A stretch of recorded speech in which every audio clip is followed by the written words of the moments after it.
tel rôle dans l'histoire de la venue de Dieu sur terre, à tel point qu'en Orient, c'est toujours Jean-Baptiste qui est en face de Marie au côté du Christ. On appelle la déésis.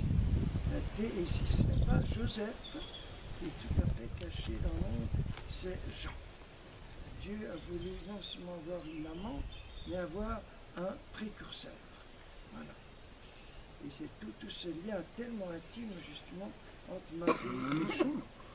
Alors vous imaginez quel clin Dieu ça a été pour moi quand je suis arrivé pour la première fois visiter cette maison.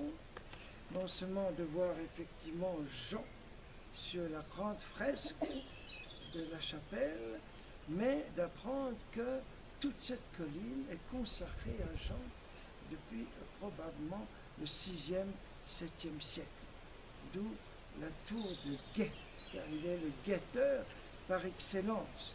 Et donc c'était la coutume, tous les premiers siècles, de construire des sanctuaires à Jean-Baptiste sur tous les sommets, sur les lieux d'où on peut voir tout ce qui se passe autour.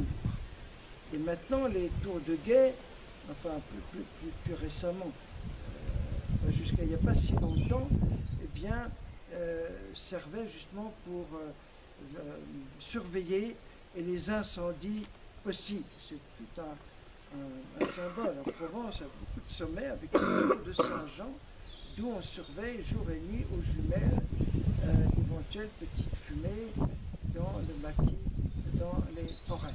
Lui, le prophète de feu, ces tours servent à... Voilà. Et d'ailleurs, c'est à la fête de Saint-Jean, une grande tradition en Europe, des feux de Saint-Jean. À minuit, on allume partout des feux, comme on fait en Suisse pour la fête nationale le 1er août, sur tous les sommets. Il y avait les feux de Saint-Jean. Le problème, c'est que maintenant, la gendarmerie interdit ces feux, peur des incendies. Voilà. Il est le prophète de feu. Et le plus bel éloge qu'on a fait le Seigneur, c'est de dire Jean était une petite lampe qui brûle et qui resplendit. Et un moment, vous avez trouvé de la joie auprès de lui. La lumière qui donne la joie. Mais d'abord, pour briller, comme dit Saint Bernard, il faut commencer par brûler. On ne peut pas briller, on ne peut pas répandre la lumière, on ne peut pas resplendir si d'abord on ne brûle pas de ce feu de l'Esprit Saint. Aussi, c'est lui qui va annoncer la Pentecôte. Moi, je vous baptise dans l'eau, mais viendra celui qui va vous baptiser dans le feu. Et c'est justement la parole, je crois, qui est sur la fraise de Nicolas Krechny. Là, il vous baptisera dans le feu. Et la réponse, c'est la parole que tient l'icône du Christ Jésus à la Byzantine. Je suis venu allumer le feu sur la terre. Et comme je désire déjà qu'il embrase tout. Voilà, on a Jean qui annonce le feu et Jésus qui dit effectivement, c'est moi le feu. Et c'est très beau qu'à la communion, on achève la phrase de Jean-Baptiste, celui qui a dit voici l'agneau de Dieu qui enlève le péché du monde, mais il a rajouté qui vous baptisera dans le feu, donc le feu de l'Esprit Saint. Donc il est déjà le prophète de la Pentecôte. Et c'est pour ça qu'il joue un tel rôle à Giel dès le début. Eh bien, Giel a été confié à Jean, bien sûr, après la mère de Dieu et Saint Joseph, ça va de soi. Mais disons que vraiment, notre frère est né au ciel. Notre frère est né au ciel. Et je me souviens d'une personne au Québec, lors d'un grand rassemblement, je venais d'annoncer la création de Jeunesse Lumière pour quelques mois après. Et cette vieille dame est venue me trouver après et m'a dit « JL, ce sera pour former les précurseurs de la parousie. » Ça m'a beaucoup impressionné, une prophétie extraordinaire. Les précurseurs de la parousie, les précurseurs des combats des derniers temps dans lesquels nous entrons. une école de précurseurs. Bien sûr, avant tout, de disciples du Seigneur Jésus, ça va de soi, mais disciples en étant précurseurs. Car le Seigneur a voulu avoir besoin d'un précurseur, c'est-à-dire son tout premier voyage. Dès qu'il débarque sur terre, Dieu se précipite vers qui? Vers Jean, justement, vers Jean. À peine conçu, il pousse sa maman de l'intérieur à partir vers Jean qui représente toute l'humanité depuis Adam et Ève. Toute l'humanité qui est en attente de lui. Voilà. Et c'est là qu'il vient l'appeler, qu'il vient le consacrer, qu'il vient le sanctifier, qu'il vient le diviniser, comme on dit en Orient. Et comment? Justement par une Pentecôte. Et c'est la première Pentecôte, après l'Annonciation évidemment. Sa première Pentecôte, dès que Jésus est là, l'Esprit Saint est répandu, et dès que l'Esprit Saint inonde, envahit, investit ce tout petit embryon de Jean-Baptiste, qu'immédiatement il danse de joie. Voilà, la joie, fruit de l'Esprit Saint. Et cette joie, elle revient vers Jésus, à la source, et Jésus tressaille à son tour de joie et dit: mon âme exalte le Seigneur. Père, je te bénis parce que tu as révélé tes mystères à ce tout petit Jean et donc à tous les petits Jean-Baptiste, les millions et les millions de petits Jean-Baptiste qui vont préparer mon chemin tout au long de l'histoire. Donc, y compris les petits JL, précurseurs de la parousie. Jésus rend grâce, rend grâce. Parce que nos missions, ce n'est pas faire autre chose que de préparer son chemin, marcher devant sa face, comme dit l'Écriture. Vous savez, sur les icônes, il est souvent avec des grandes ailes d'ange, pas sur celle-ci, des grandes ailes d'ange, parce qu'il est l'angelos, il est le messager, justement, qui annonce non seulement la venue, mais la présence déjà actuelle du Seigneur. Il y a quelqu'un parmi vous que vous ne connaissez pas. Et ça, c'est une parole tellement actuelle, au milieu de nous, au milieu du monde, au milieu de l'Église. Il y a Jésus en personne dans son Eucharistie et vous ne le connaissez pas. Combien savent vraiment que Jésus est présent dans tous les tabernacles du monde? Combien le savent? Combien le savent? Il y a un musulman qui a déclaré l'autre jour, si vraiment je croyais que Jésus était présent dans un tabernacle, je m'approcherais en rampant par respect. Vous voyez, ils sont tellement loin. Il y a parmi vous quelqu'un que vous ne connaissez. Et il est déjà là, il est là, il n'est pas à venir. C'est ce qui fait qu'il est le plus grand de tous les prophètes, parce qu'il n'a pas seulement annoncé la venue, il l'a montré, il l'a donné au peuple, il l'a présenté au peuple. C'est lui, voilà, celui dont je vous parle depuis 9 mois, c'est lui, il est là, c'est lui, voilà, c'est lui l'agneau de Dieu. Voilà. C'est pour ça qu'on présente souvent sur les icônes un doigt qui montre l'agneau. Il y a eu ce bonheur fou de clore toutes les prophéties qui sont arrivées à leur accomplissement. Il est celui qui passe de la prophétie à la réalité. Et nous sommes en pleine réalité. Nous ne sommes pas avant Jésus, comme lui, un tout petit peu, 6 mois avant. 6 mois avant sa naissance, 6 mois avant, etc.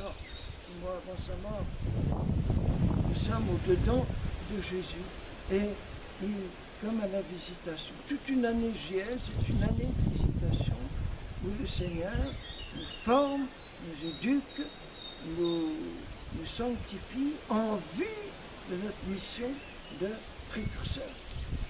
Et c'est impressionnant que nous terminions l'année par sa naissance, car après 9 mois de gestation, presque jour le jour, officiellement, nous commençons le 21 septembre, et le 23 septembre, c'est la fête en Orient de la conception de Jean, et puis 9 mois de sa conception à sa naissance. Donc toute une année, une année de gestation, où le Seigneur, par Marie, nous prépare à ce qui va suivre notre naissance, le corps du petit enfant qui se construit, je dirais, peu à peu, membre après membre, jour après jour, ce n'est pas pour rester plus de 9 mois dans le sein de sa maman. Voilà, dans le sein de sa maman. Et donc tout est une préparation à cette naissance. Au fond, chose, je parlais d'envol, et ici je dis c'est une naissance. Mais nous y sommes préparés par la Vierge. Voilà. Et donc nous avons missionné avec lui, peut-être sans trop le savoir. Nous avons vécu tous ces temps au désert ici, avec lui, puisqu'il est avant tout le premier mois, l'homme du désert par excellence. C'est là qu'il a hâté, fait venir plus vite la venue du Seigneur, et toutes nos adorations, tous nos humbles services quotidiens, tout le rameau fraternel, tout ce qu'on a vécu, tout, ça a hâté la venue en gloire du Seigneur. C'est comme ça, de la vérité. Il est témoin de la lumière, il est prophète de la joie. On vient d'entendre, la caractéristique que donne l'ange Gabriel, c'est beaucoup se réjouiront de sa naissance, il donnera joie et allégresse à tous.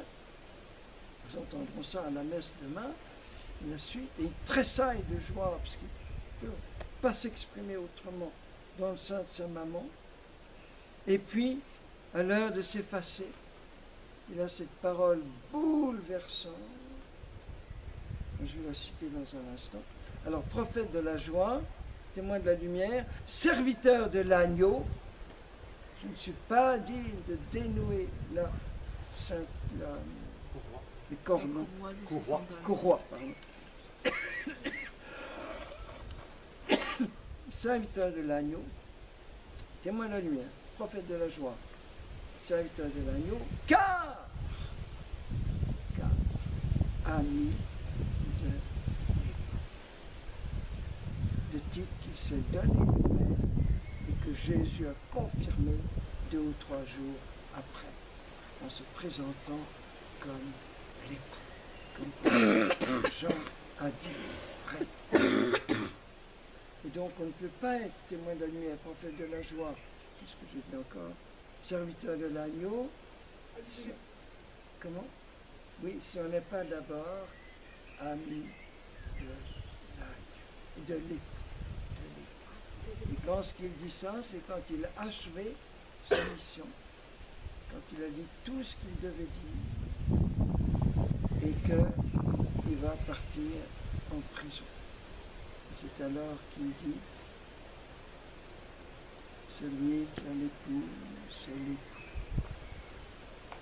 Et il vient de donner à Jésus ses propres disciples. C'est lui à qui Dieu a confié la préparation, le noviciat des apôtres. Il a été le maître des novices, les premiers apôtres. Il les a tellement bien préparés qu'un seul mot suffit, mais avec un regard fixé sur Jésus, pour que ses disciples quittent et suivent Jésus. Juste un mot.